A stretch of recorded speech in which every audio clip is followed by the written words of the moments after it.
உடனடி பூண்டு சட்னி எப்படி செய்யலாம் பார்க்கலாமா?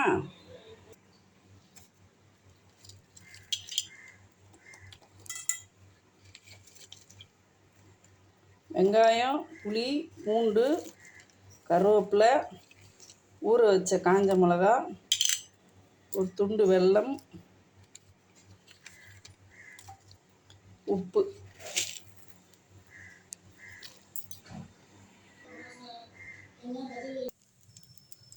ஒரு டீஸ்பூன் நல்லெண்ணெய், கடுகு,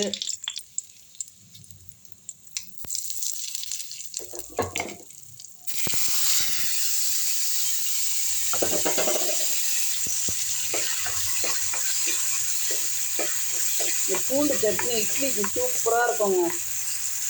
பச்சை வாசனை போகிற வரணும் வதக்கணும். பூண்டு சட்னி ரெடி. ட்ரை பண்ணுங்க.